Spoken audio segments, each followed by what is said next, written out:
Sounds of Sanity, Discovering Inner Peace, a conversation between Black and Sadhguru. I always had the same purpose of figuring out how to heal through music and how to help people through music. If you use the sound effectively, it can transform life in a very powerful way. Even here and there if you touch those sounds will live forever in people's minds and hearts. How does love contribute to our overall mental and emotional well-being? To be loving is entirely your way of being, and you should not deny yourself that no matter what.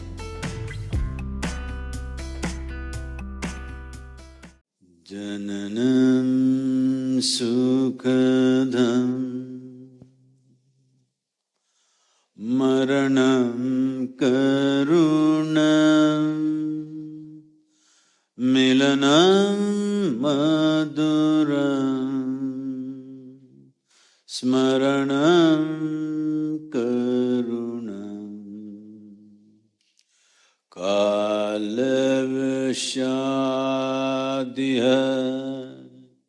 sakalam karunam samayadipate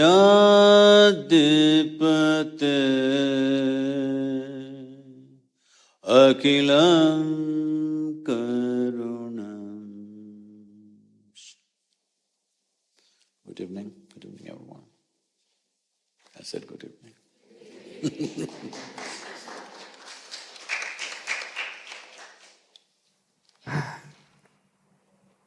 So, I would like to start… Today I'm black too. Oh yeah, you are black too. Love and self-love and mental well-being have always been at the forefront of what I create. There hasn't been a stage of my life where I haven't been in some sense of reflection or wanting to figure out how to be better. So with each album that I've made, it never really mattered if it was 100 people or 1,000 people or 1,000,000 people listening. I always had the same purpose of figuring out how to heal through music and how to help people through music. With that, I've been able to travel and I've been able to see the effects that it has on other people.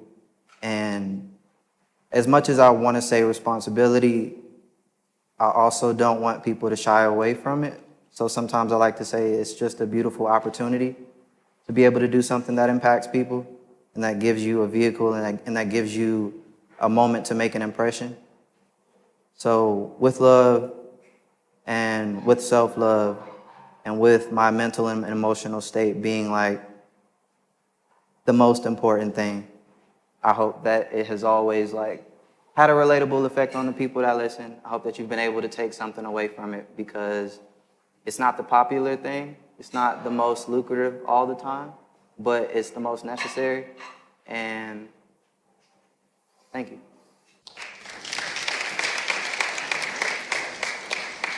In your perspective, how does love contribute to our overall mental and emotional well-being? And how can one be in a constant mode of love and acceptance and forgiveness in spite of outside influences?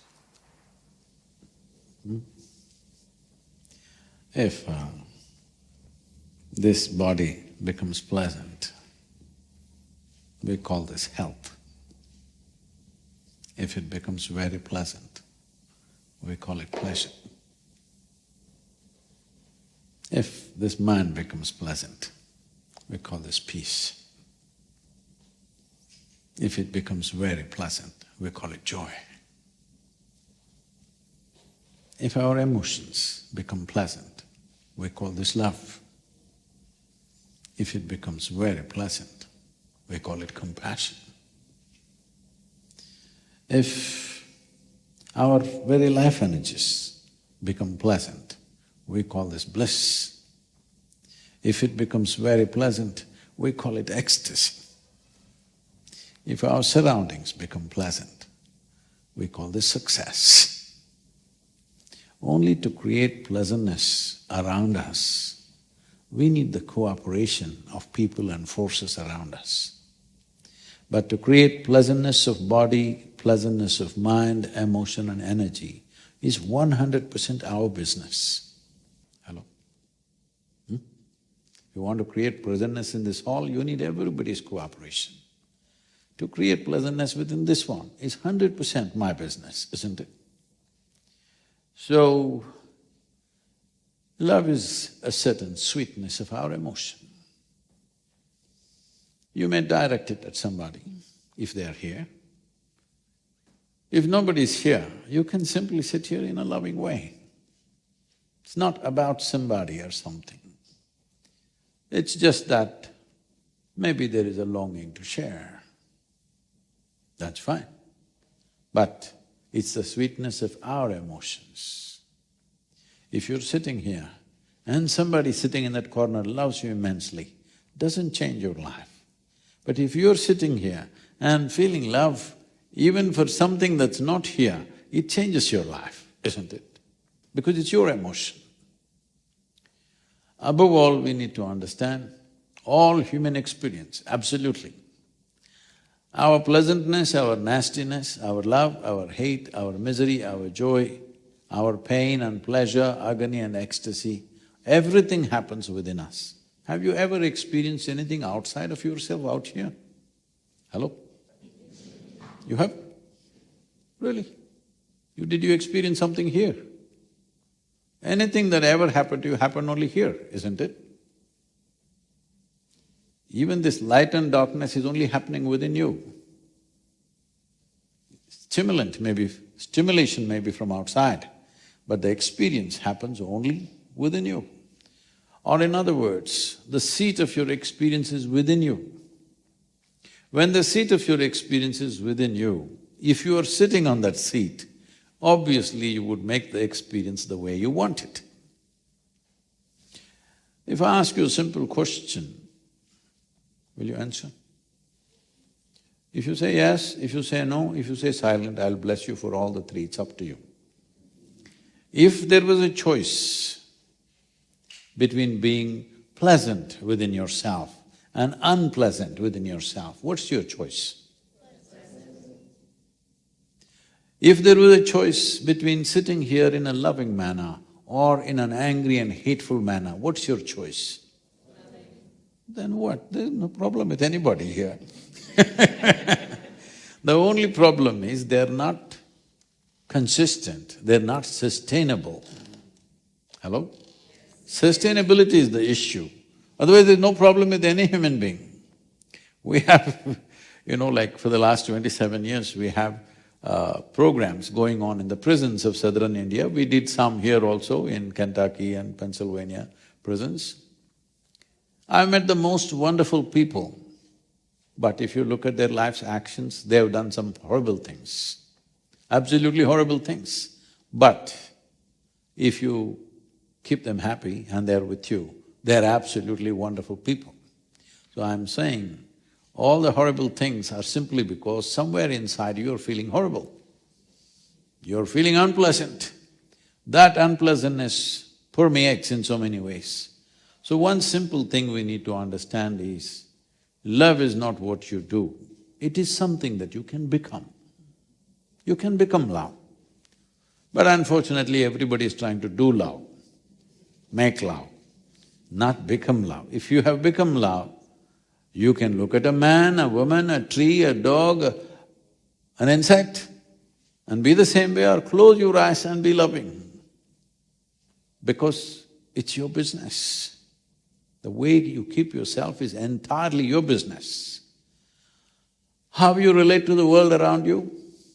See, if you're sitting here in a loving manner, if your child comes, you grab him and put him on your lap. If your neighbor comes, you don't do that, you just do this, all right? But with the same amount of love, you can do this. Hello? So, love is not about somebody or it is not a relationship. Relationship is a different thing, that needs management skills. You need an MBA to manage a good that's a different affair. But to be loving is entirely your way of being, and you should not deny yourself that no matter what. It doesn't matter what the world is doing. You should not miss out miss out the experience of being soaked in your own sweetness. Every day, every moment. Sweetness of the body, sweetness of the mind, and sweetness of emotion and energy must be on with you every moment of your life. Sometimes the world will allow you to find expression, sometimes they won't allow you. Depends on the kind of situations we are existing in. In some places there is more opportunity, in some places there is less opportunity, but nobody can stop you from being pleasant within yourself. Nobody. Thank you. So that kind of answers what my follow-up question was, which was, what advice would you give to someone who's having trouble with self-love? What is self-love? Feeling pleasant with yourself. See, when we use the word love, let's say it this way. Let me put the same thing in another context. You have heard the word yoga. Yoga means probably in United States, most people think you have to twist, turn and become like a leftover noodle. No, the word yoga means union. Because once you have come here as a human being, if you had come here as any other creature, your stomach full, life is settled. Once you have come as a human being, stomach empty, only one problem. Stomach full, 100 problems. Because once you come as a human being, you're longing to expand. How much expansion would settle you for good, if you look at this? Well, if you're this much, you want to become that much. If you become that much, you want to become that much. What is your currency? It may be different for different people. If you know money, you're thinking of more money. If you know wealth, you're thinking of more wealth. If you know pleasure, you're thinking of more pleasure. Power, more power. Knowledge, more knowledge. But everybody in their own way is longing to be something more than what they are right now. Now if you look at this, how much more would settle you? If I make you the king or queen of this planet, would you be fulfilled and settled? I'm asking you. Because then you would look at the moon. What about, let's get the moon. What about our solar system? If I give you one galaxy, you will look at the other galaxy. Because there is something within you longing to expand in a limitless way. When your longing is to become limitless, if you try to find physical expression to that, inevitably you will be bitter and frustrated because it'll not get there. It'll never get there. Unless you find another way. When I say another way, right now through physical means we are trying to expand. In this longing to expand, we are destroying the planet through and through. So please understand, all these environmental issues, planet being under threat and all this stuff is not because of some evil. People in pursuit of human well-being. Hello? You think some evil people are destroying the planet? No. All of us in pursuit of well-being, isn't it? Because our well-being is never going to settle because we want all, not more. And that's not possible physically. Because the nature of physicality is such, nature of physicality is always defined by defined boundaries. You call this a physical body because it has a boundary. If this had no boundaries, you wouldn't call this physical anymore. So yoga means to approach it in the right way, that you approach the union, understanding physical is not the way to go about it. There are ways to do it, leaving that aside. But people are trying through physicality. When it finds very fundamental, basic physical expression, when two are trying to become one, we call this sexuality. When it finds an emotional expression, we call this love. Two are trying to become one. If it finds an intellectual or mental expression, it could be called conquest, ambition, or simply shopping, you know. Something that's not you, you want to make it part of yourself. This is the effort. This effort is on from the simplest physical level to all levels of your faculties. You're trying to become one with something else other than you. But when you say self-love, there is a danger to this because you are an individual. An individual means you are not further divisible. The moment there is more than one here, because it's become… I'm saying this, please listen to this carefully, because today it's become fashionable to have more than one here. The moment there is more than one here, you will go towards mental instability. There's only one here, this is just me. This one is an individual, not further divisible. The moment you divide this, people will say, I'm a nice guy, but my ego, this ego is a fall guy. Whenever you become nasty, you don't want to admit, I've been nasty. That guy does those things. And people start creating many levels of themselves. There's no many levels, they're just you. If you see this is just you, there is room for tremendous transformation. The moment you make a crowd out of yourself, there is no room for any kind of transformation. All you can do is play ball, throwing it here and there, this happened, that happened. So love on one level is an effort to unite what is two into one. Don't make this two. There's no need for self-love. Love is yours anyway. You can become love. You don't have to love yourself, because then you will become two. This mind is capable of becoming million if you want. Human mind is such, if you explore this, you can make million people out of this same mind. Don't do that because then you will either need a psychiatrist or an exorcist. That definitely answers. Thank you. Thank you. So I want to touch a little bit more on self-transformation. I like how you said that you can create a lot of different versions of yourself in your mind, because I went through a phase of my life where I did start to break myself up into like portions, or like this chapter, this stage, this version, this phase. And my very first album, Free Black, was, if I had to put a word to it, I would say it was like my conflict stage. It was my introduction to learning myself, to knowing myself, to figuring out how I feel, how I felt, and how to express my emotions creatively through it. It was a moment of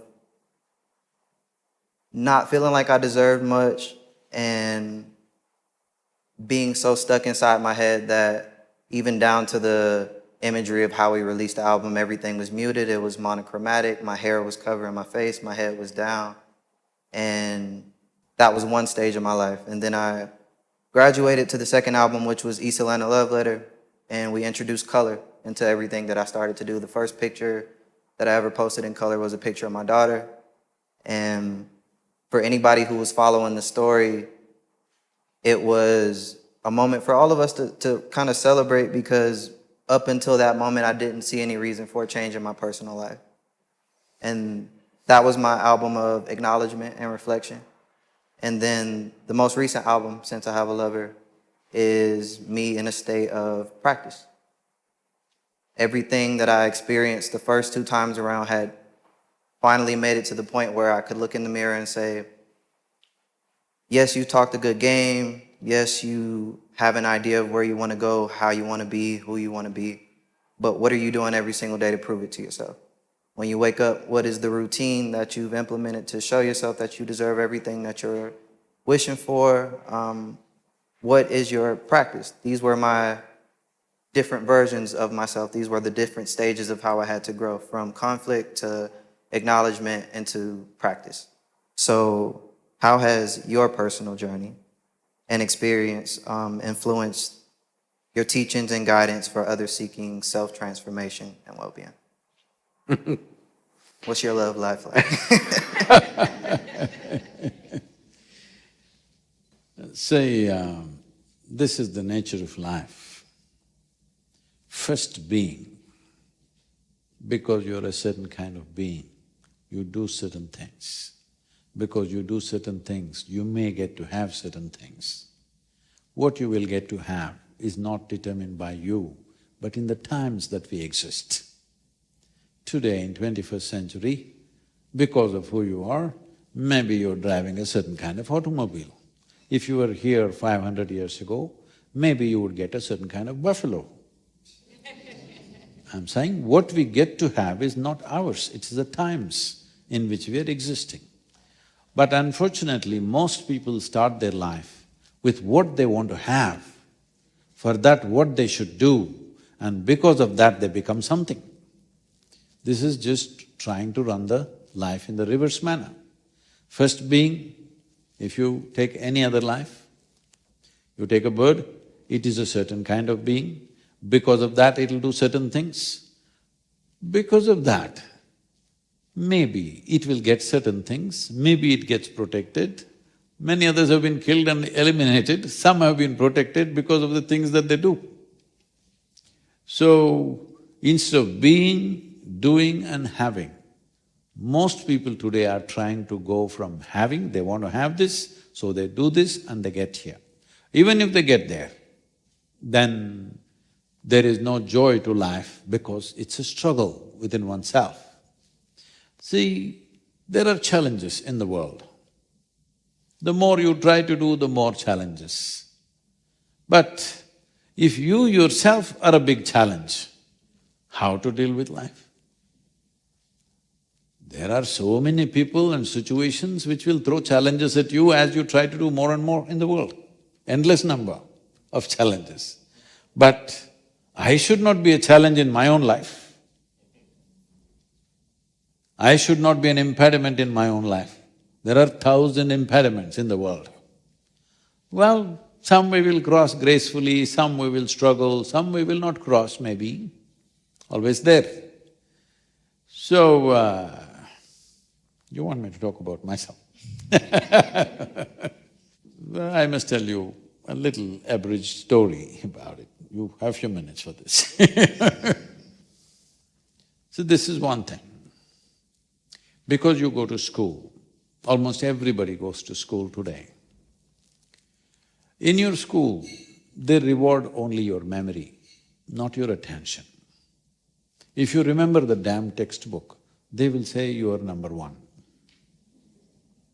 That stupid textbook, if you remember, ChatGPT has more memory than you, so that is first then. This happened to me when I was just 4.5 years of age. One day I suddenly realized I don't know anything. Don't know anything means I don't know anything at all. If somebody gives me a glass of water, I don't know what this is. I know how to use it, but I don't know what it is. Even now you don't know what it is actually. With all the scientific knowledge that we have, we do not know a single atom in its entirety. This is a fact. Not one atom do we know in its entirety. We know how to fuse it, we know how to break it, we know how to make a bomb out of it, but we don't know what it is. So when I realize this, if I find a leaf, I'm just staring at it for hours. If I sit up in my bed, I'm just staring at the darkness for the whole night. My dear father, being a physician, he started thinking, I need psychiatric evaluation. This boy is simply staring at something, it looked like he's lost it. In this condition, they sent me to school. My mother said, pay attention to the teacher, don't look here and there. I went and paid attention to the teacher, the kind of attention they had never received in their lives.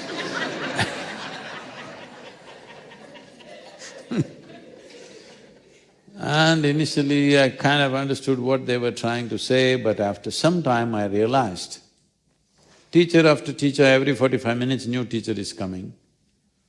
All of them are just making sounds, sounds and sounds. I'm making up the meanings in my mind. Then I said, why am I making these meanings? Let me just listen. So without making meanings, I just started listening to all the sounds that they make. After some time, it really became very amusing. A big smile spread on my face. They were not amused at all. What I'm trying to say is, right now language itself, see, because language is a conspiracy. If I say this sound, you are making up the meaning, isn't it?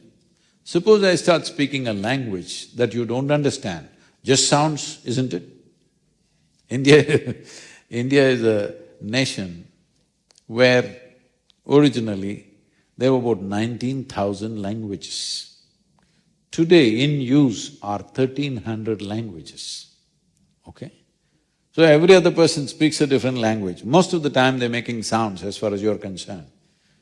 So when I just paid attention to these things, slowly I know their past, present and future, but I don't hear a damn thing that they are saying. Then I became a super skeptic about everything because I paid attention to everything around me. The home atmosphere, the family, the society, the economic conditions around me, social fabric, politics. I just paid attention. And so I became… If you pay attention to just about anything around in your life, enough attention, you will see too many meaningless, nonsensical things are happening all over the place. So I'm a super skeptic. In this condition, I crisscrossed India on my motorcycle because I was restless and wanted to go somewhere. And I traveled without going anywhere, from one end of the nation to another, and then turning around and riding to another corner and riding back like this, seeing and enjoying the terrain and the feel of it, but not going to any place as such. Why I'm saying this is, after this I wanted to really right away, then I decided I'll start my businesses. I started a business, it became very successful in a short time. I started one more, about half a dozen businesses. For those days it was considered too successful. So everybody clapping their hands and saying, "You're doing great," but I was planning to leave. So one afternoon, I went and sat on a small hill. Anybody been to India here? Oh, you need to see India. It's a unique nation. So, a city called Mysore, where there's a small hill, where I know this hill very well, I've camped there and I've known this place very well. In the afternoon, between two business meetings, I just went and sat there. And I am a super skeptic. I don't believe anything other than what I can see. I was sitting there with my eyes open. Till that moment, this was me. This is somebody else. I have no issue with this somebody, but this is me, that is somebody. Suddenly I did not know which is me and which is not me. I'm sitting here and what was me was just all over the place. I know it sounds insane, even I thought so. It was all over the place and I thought this lasted for 10–15 minutes. But when I came back to my normal senses, it was 4.5 hours had passed. For the first time in my adult life, tears, me and tears were impossible. My shirt was wet. Like that, tears have been flowing, every cell in my body bursting with ecstasy, dripping ecstasy. Then I shake my head and think, what is happening to me? The only thing my logical mind could say was, maybe I'm going off my rocker. Then I asked my closest friends, what do you think? I'm just experiencing something like this. Hey, come on, what did you pop? What did you drink? Did you find the mushrooms in the hill? So I knew there was no context. Then I experimented for a few weeks with this. Then I found that if I can sit away from my own psychological process of thought and emotion, if I can sit little away from it, suddenly within minutes, I will be completely blissed out. In a way that what seems like a minute in my experience is many hours. So then I sat down and planned. I'm telling you my problems, okay? Then I sat down and planned. that in the next 2.5 years, at that time the world's population was 5.6 billion people. In 2.5 years' time, I'm going to make this world blissful, every one of them, because who wouldn't want it? Just sit here and be blissed out, who wouldn't want it? I thought everybody will go for it. 40 years now, Well, we've touched over 2 or 2.5 billion people now, but that is not my idea of humanity. So, I know I will die of failure, but as a blissful failure, because my way of being is not connected to what I do or what I cannot do.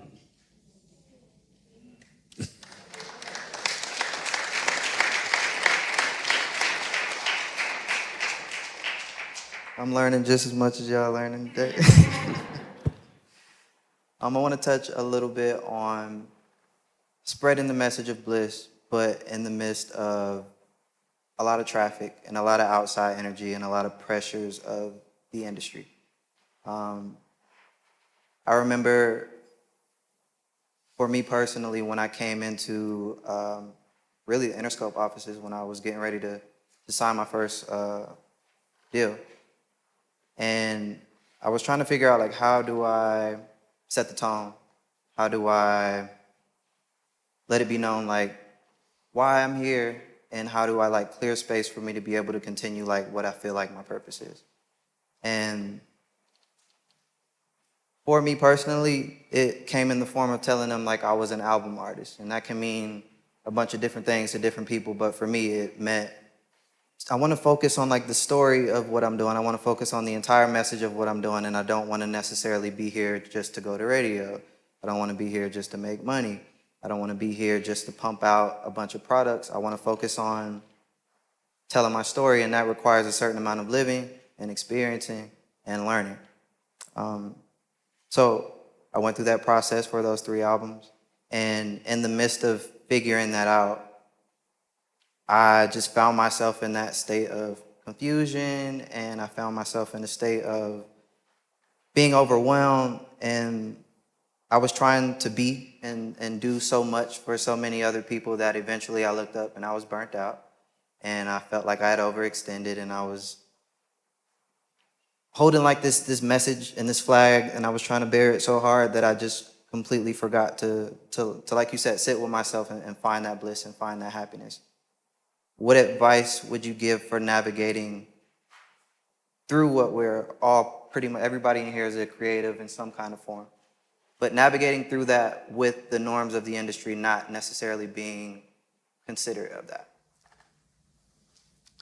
See, music, in its essence, is one instrument which can touch life profoundly. It should be never seen as an industry. There is an industry around music, but music is not industry. I know industry might have become overwhelmingly large compared to the art form of it, but I don't think as musicians you should ever allow that to happen. Because industry is business, it's commerce, it has to do its thing, and commerce is needed to take it to the wide world. A musician cannot do it by himself. All that's fine. But still, for me, instead of speaking for everybody, let me speak what it means for me. Well, your kind of music, I may be a bit too old for that. When I was in 60s, we started with heavy rock and roll and Rolling Stones and Jethro Tull and, all that, and B.B. King and all that stuff. I'm still listening to B.B. King because he spills magic out of his fingers. So, completely Western music, though I grew up in India.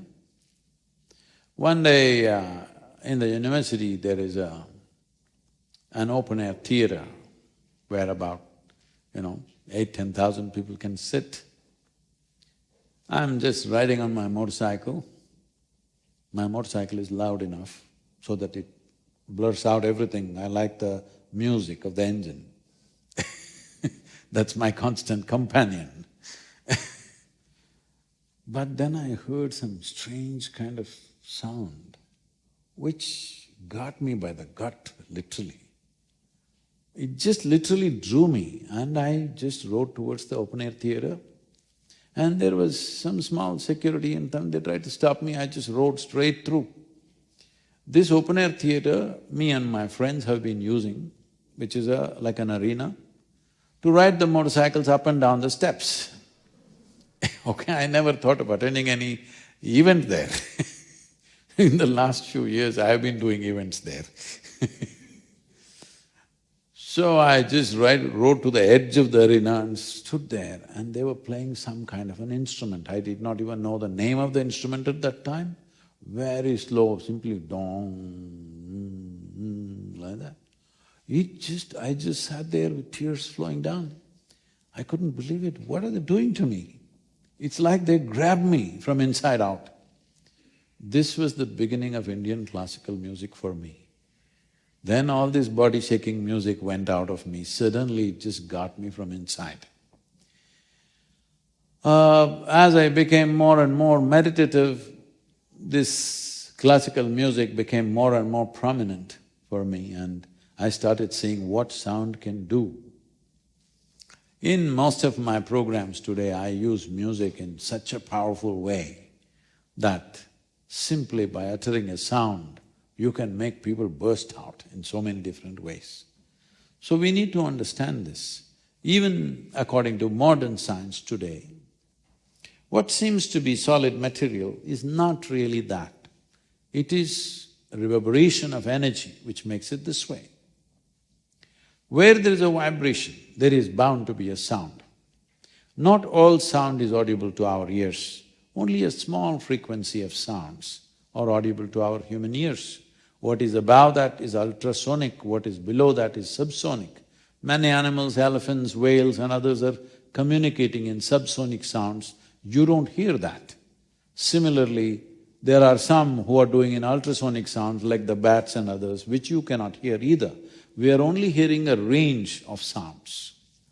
But sound is the basis of existence. There is a whole yoga called Nada Yoga. Nada means sound.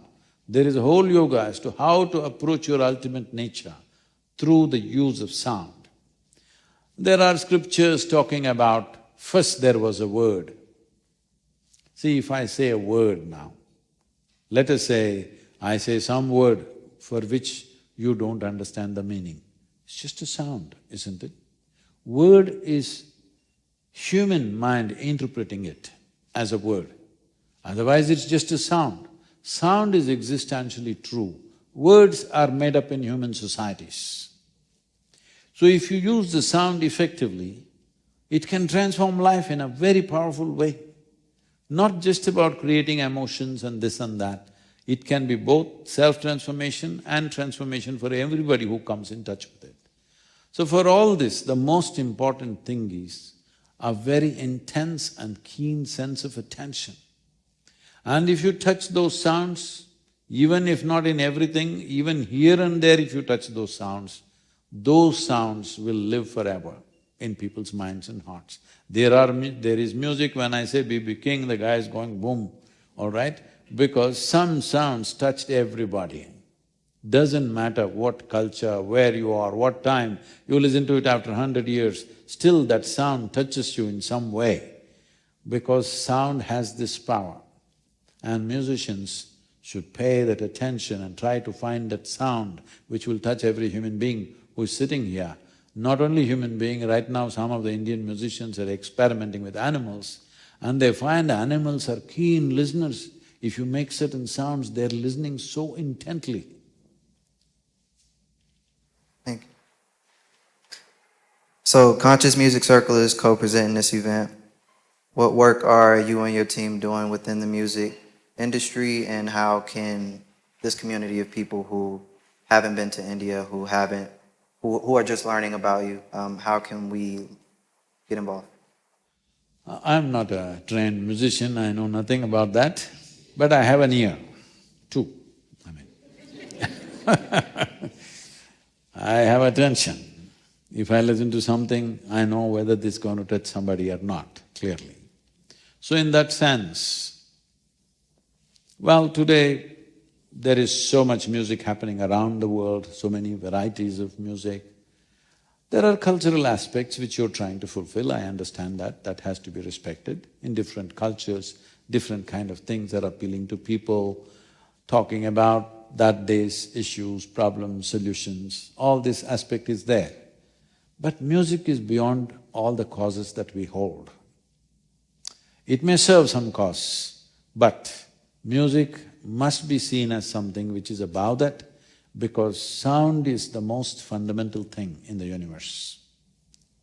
Everything else is made up by us on top of it. So, our causes are there, our purposes are there, but music should stay above that. I want to go back into emotions. And dealing with like how to express yourself when you're struggling with expressing your emotions. I went through a good portion of my life feeling like I was coping. And one coping mechanism was just feeling like everything that I needed to solve, I would just figure it out on my own. I wasn't really into using the community around me. I wasn't really that into having outside conversations. It was all just self-reliant. And it kind of put me in a space to where I got to my adult life and it just started to show up in my relationships. So the things that could have been easy conversations, that could have been easy solutions, started to become just hyped up and over-exaggerated, because I would just be so in my head that it would go from, okay, there's something important on my mind, but I'm having a good day today, so I won't say it today. And then 2 days would go by and I would be like, okay, I'll say it Wednesday, but only if it's like the right time and the right place. And then Wednesday would come, and I would put it off until the next week, and then by the next week it would like… You never told her I love you, is it? It would just blow up in my face, and things continued to blow up in my face until I was able to look in the mirror and really just acknowledge that there was a lot of self-improvement left to be done. And luckily I had a partner who was hyper-aware enough to be able to say, hey, I see you, and you might look like you have everything together to everybody else, but to me, you look like a mess right now. So, with like struggling with those emotions, is there any way to cut all the fat off or get past the being in your head part? So let's understand what is emotion, first of all. Leaving personal stuff, let's fundamentally understand what is emotion. Because emotion has such power over human beings, people start thinking it's a force by itself. But please look at this carefully. The way you think is the way you feel, isn't it? Right now, I sit here and I think he's a horrible guy. Now I have nasty emotions towards you. Now I think he's a wonderful guy. I have sweet emotions towards you. Can I think he's a wonderful guy and have nasty emotions towards you? Or can I think he's a horrible guy and have sweet emotions towards you? The way you think is the way you feel. But why they look so different is because thought is agile. This moment I can think you're wonderful. Next moment I can think you're horrible just because you did something that I don't like. But emotions are a bit sappy, they don't turn around so quickly. It takes 3 days to turn around or 3 years to turn around, depends who you are, right? But emotions are not agile like thought. Thought changes direction. Emotion goes, crashes into this and that. So, the way you think is the way you emote. So what we need to do is, how do we think? Most people don't think, they just have mental diarrhea.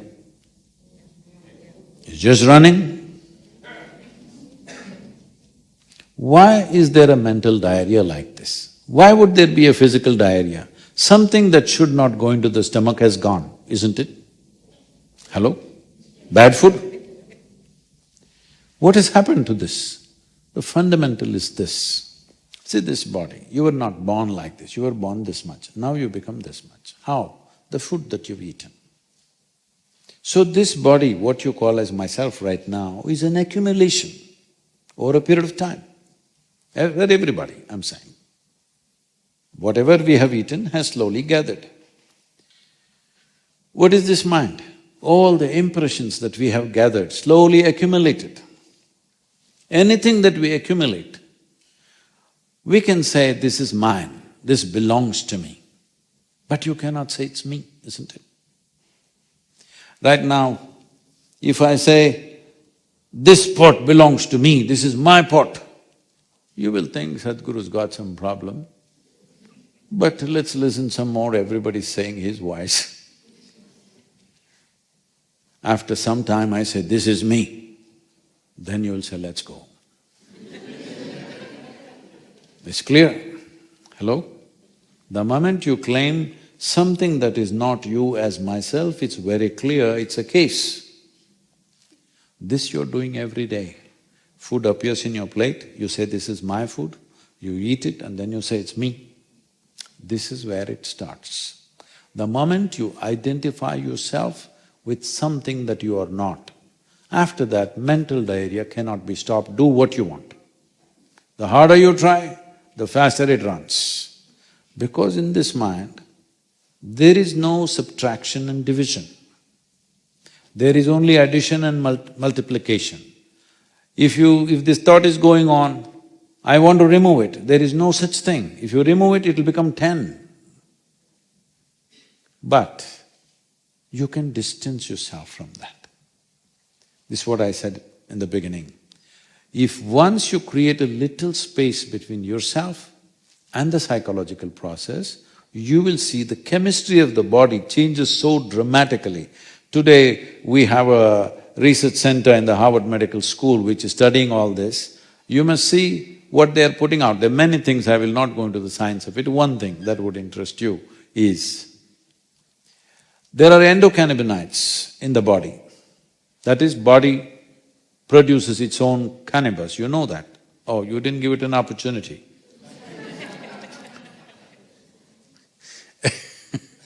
You're banking on the weed. Okay. But within this body, there are endocannabinoids, that body produces its own cannabinoids. And this is at its peak, it's considered at its peak in a sexual orgasm. But in a simple practice that we teach, it has been measured and found, it's much higher than that. Simply sitting here, not doing anything, simply sitting here, you can change the chemistry of the body simply because there's a little distance between yourself and the psychological process. Both physiological process and psychological process is something that you slowly gather over a period of time. Is that so? Yes? What you gather can be yours, can never ever be you. Am I correct? Hello? This can be yours, but it can't be you. Just like that, this can be yours, but it can't be you. For example, for 1,000 years there has been an argument whether this planet is round or flat. Hello? What do you think now, round or flat? Huh? Flat. Because if you walk up and down, from your experience, the earth is flat. We would have argued for the rest of the time, but then we started navigating the oceans, then we saw it seems to be round, and we started from the same place and ended up in the same place, so it must be round. Then we started flying, we looked down, it was quite round. We went, stood on the moon and looked down, 100% it's a ball. It's a little space, little distance. Similarly, if you create a little space between yourself and your psychological process, it is crystal clear to you how it happens. Right now, you're sitting inside that and trying to figure it out. No, it doesn't work like that. People misunderstand confidence for clarity. But confidence without clarity is a disastrous process. How to get confidence? Just make conclusions about everything that you're confused about. Hello? Make conclusions. And will it work? See, will confidence work? You try this. This is an I-75. Tomorrow I will also be on it. You can try it. Please don't do this, I'm just joking. You say whatever builds confidence in you, one slogan, some people have religious slogans, other people have ideological slogans. Say one of those slogans and just run across I-75. You may make it. Just by sheer chance or because of compassion of some driver, you may make it. But if you try every day, we know where to pick you up. Yes or no?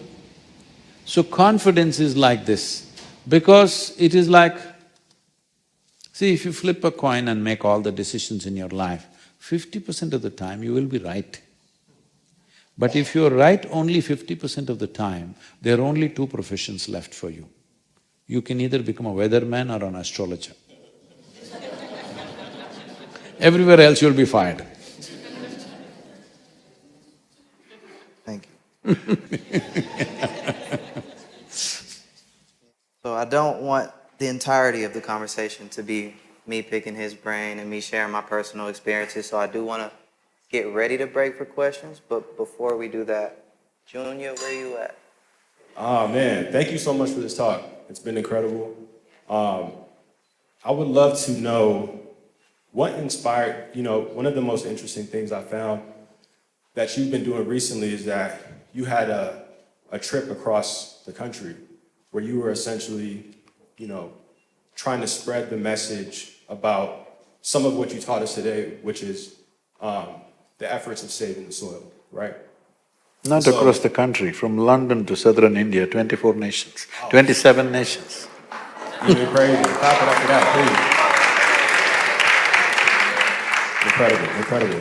And so I want to know what was the general feeling and the general consensus of some of the conversations you were having. Were people able to understand and to take seriously what you were telling them and how dire the situation actually is? Were there any moments of resistance or any memorable moments of the opposite? Many moments of danger.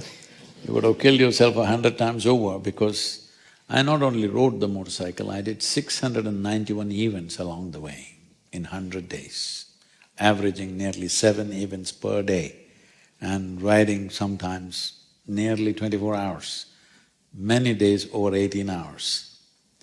And I'm 65 at that time, last year. Has there been any negativity, resistance? No, because I designed and constructed this whole movement, it is not against anybody. It is not against fertilizer industry, it is not against chemical industry, it is not against the farmer, it's not against the government. So once people saw it is not against anybody, everybody became a part of it, which is very important. Because if we want a fight, we can choose against who it is. If we want a solution, we want all of them, otherwise there's no solution. I am not looking for a fight, I'm looking for a solution, because I think this is a generational responsibility.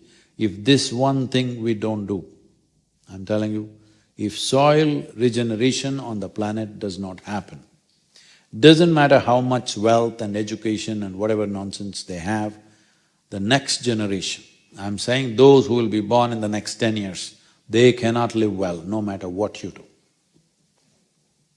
They cannot live well. Thank you. Thank you so much, appreciate it. I'm the guy who liked BB King, Guru. My name's Michael Render. They call me Killer Mike. I'm from right here. I'm from about 4 miles that way. I'd just like to know your thoughts on the importance of older generations being the direct teachers of children, because a lot of times in our ego and our teenagedom and in our young adultism, we simply don't have time for it. But in my opinion, if we get those that are 45 and up to spend more time with children that are from 0 to 13, 14, I feel like we'll almost be escaping political lobby because we'll be raising people that know how to do it already. So much appreciation for you to telling us how to do it as adults, but what advice do you give us as adults to teach children the way so it simply becomes the way and not a way we have to lobby? And thank you, I appreciate your considerations. And what's up, Black? So yeah, the times are such today. Let's say when I was growing up, if 30% of the influence on us as children came from school and outside, 70% of the influence was parents. But today, most parents don't even have 25 to 30% influence once the child is 10, 11 years of age, because it is not the school, it is not the friends, it is a whole world, WWW, 3 worlds, influencing them. And we don't know who they are and what they are saying, what they intend for your children. You have no clue about it and you have no control about it. So the parental influence, grandparental influence has become very small. So in these times, building a social consciousness which influences a child from elsewhere is more important than we trying to influence them, because if you try to influence them, you will lose them. This is the reality, unfortunately. I wish it was not that way, but that's how it is right now. So about making our own gardens and things, yes, it is relevant. See, I do my own garden, it's very cute. But it's not a solution, because agriculture is a huge machine on the planet. 54% of the earth's land is farmed right now, out of which nearly 67 to 68% of it, we grow food for animals. Can you beat that? If we see how we change our diets, to whatever extent we change it, and how we grow our food, this can be brought down. This is one thing we have been pushing out in India. Today, 163,000 farmers have taken to this full-on, and we are working on another 5 million farmers right now to make tree-based agriculture. That is, within the regular farms, trees can be of great help if you choose the right species, and there is a whole science to it how to do it. You can produce much more on the same land with trees growing, far more nutritious food. See, if you ate 1 orange in 1920, what nourishment you got from it? Today, if you have to get the same nourishment, you will have to eat 8 oranges today. Did you eat 8 oranges any one day? It's never happened, all right, for anybody, because the nutrient value has come down that much, going on using chemicals and ploughing the land and leaving it open to the sun. So, we are working on this in various levels. One thing is to bring robotic machines into farming where mass application of anything doesn't happen. See, today, if your doctor checks your blood and finds some calcium deficiency is there, we gave you just 1 pill. They found your B12 is not there, we just gave 1 small pill. For how long? As long as we find it's deficient. So we need to do the same thing with plants and crops, that medicines or pesticides or whatever, they are medicines for the plants, must go in a doctored manner, not mass application. We have been spraying pesticides in airplanes, literally killing everything. We must understand this. The nature of how the biology on this planet is, the fundamental biology of a single-celled animal like an amoeba and you, they're not different, it's the same thing. If I can use a chemical and kill a single-celled animal, it also can kill you, it's only a question of dosage. The dosage that we are giving may not kill us, but it is killing something, it is killing us in installments, not at once. So, using poisons in large scale is a crime that we have committed. Maybe we didn't have the knowledge at that time, we did what we did. It is not about blaming this person or that company or this company. The thing is, right now we need to make the correction. This correction will not happen unless it happens on the policy level in the government, federal policies and state policies, and this policy implementation can only be done by the farmer. Scientists and academics and politicians cannot do it on the ground, it's only the farmer. And farmers' economy is so fragile. If you do not know this, maximum suicides in this country happens in the farming community.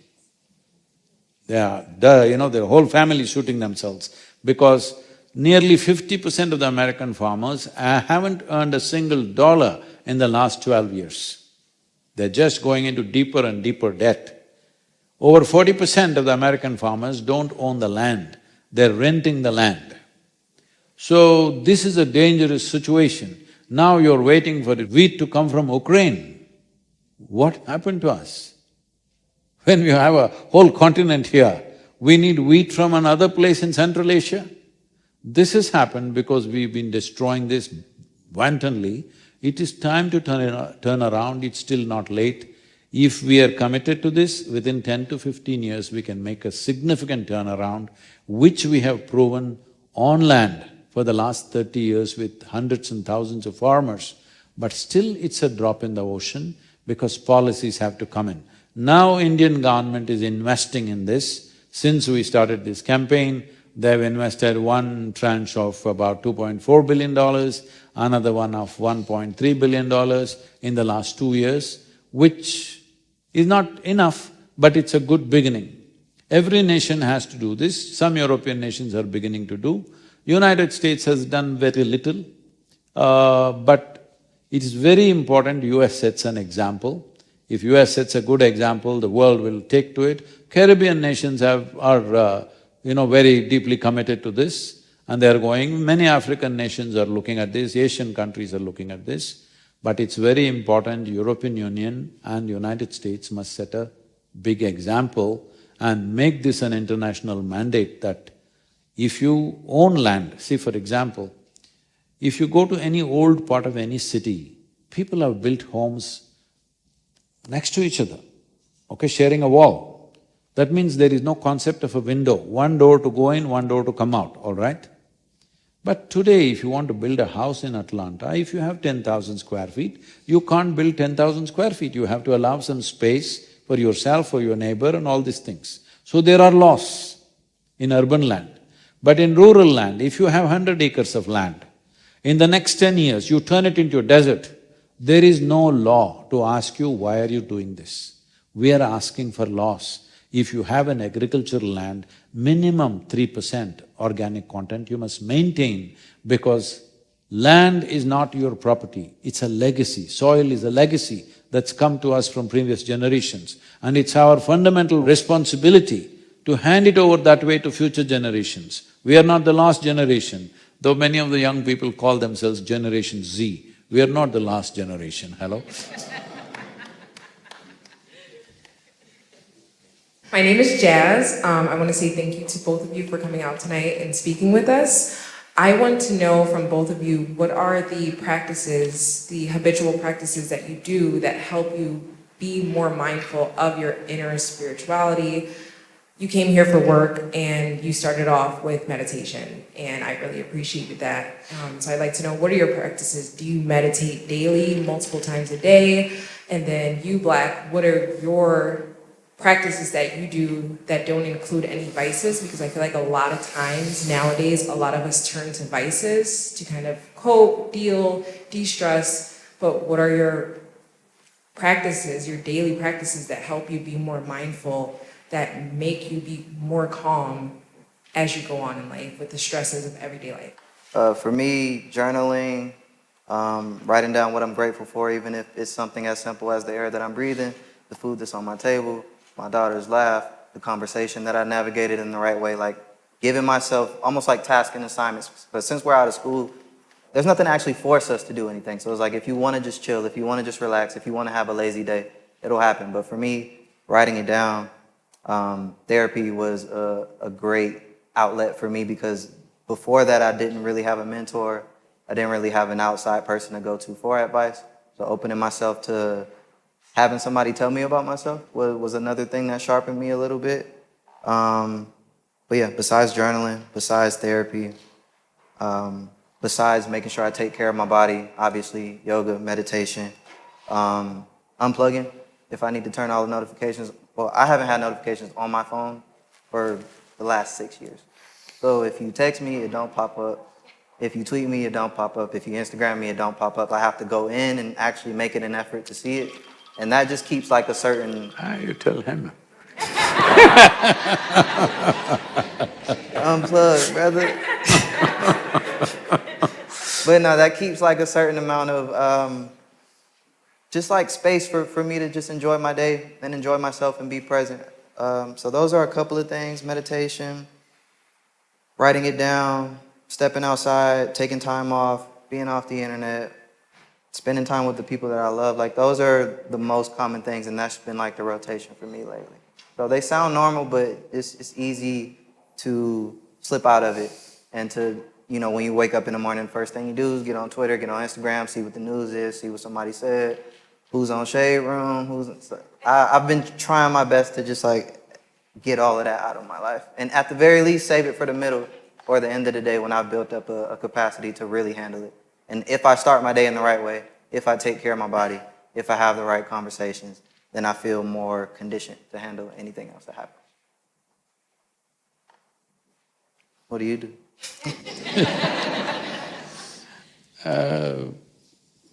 I live my life wild.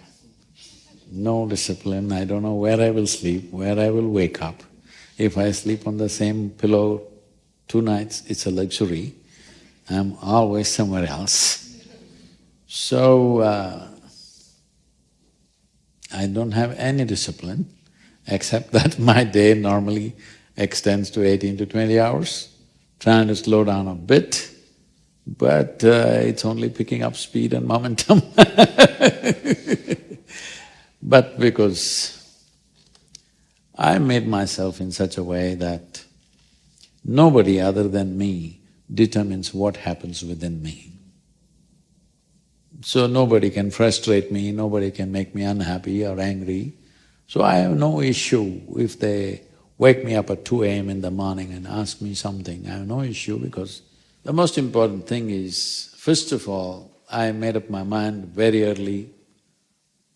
You know, in my life I've never applied for a job ever, nor did I go for any job interview or even think of a job. Always my family worried, how will you make a living? I said, I don't know. All I know is, if nothing works, I'll go… You know, I spent weeks in the jungles of southern India all by myself. I learned to survive there. I said, if nothing works, I'll go into the jungle, you won't see me, but I will live. Don't think I will die. I know how to live. So, I don't see activity and people and challenges and impediments as anything that fundamentally disturbs me in any way. It's just that some things will make your work better, some things will impede things. So in that context I'm looking, that's all. I'm never looking at any activity or any person as somebody who can make my life or break my life, because I've taken that and kept it in my hands, absolutely. Or in other words, I'm just conscious of every thought and emotion that happens within me, so I can think wild and feel wild and let myself go where I want, because it's only happening according to the way I want it. I think this is something you must do. As I said earlier, if you create a little distance, you will see, you will understand the whole mechanics of how this works. But if you're in it, it looks like it's such a complicated affair. It's not complicated. It is just that individual people are complicating it within themselves. And about being mindful, no, I'm not mindful of anything, I'm generally mindless. Yes, I don't have a single thought on my head. I don't have any knowledge or knowing when I walk on the street, I just walk like I'm a 5-year-old boy, just joyfully looking at everything. It's a bird or a butterfly, a man, woman, everything I'm looking at carefully, not with any intent, simply looking, because I have eyes. I must see everything that I can see. So,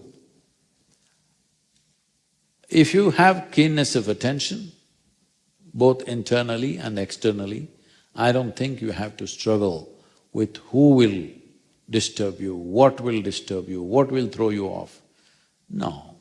See, balance, inner balance is the most important thing. You may have intelligence, you may have genius, you may have talent, you may have many things, you may even have a lot of wealth. Once there is no balance, all these things will turn against you. Your own intelligence will turn against you, your wealth will turn against you, your relationships will turn against you, everything will turn against you. Above all, balance. I'm well balanced. I came riding to Atlanta, I'll ride back on a motorcycle. I'm going towards 70, but I'm still riding. And because balance, both inner and externally, you were balanced. It's very, very important. If you're balanced, whatever you have, your intelligence, your capabilities, your talents will naturally find the best expression possible. Or in other words, if you're well balanced, everything that you can do in your life, you will do. What you cannot do, anyway you will not do. But if you're not balanced, what you can do, you will not do. In your life, if you do not do what you cannot do, there is no problem. If you do not do what you can do, you're a disaster. It's my wish and my blessing, you should not become such a disaster. Is there a practice? She was asking, her name is Jazz, what can I do? So, there is a simple process that you can download this process. 12-15 minutes a day you can do, especially if you do it just before going to bed. It's a simple way of creating little distance between you and your body, between you and the psychological process. It's called as Isha Kriya.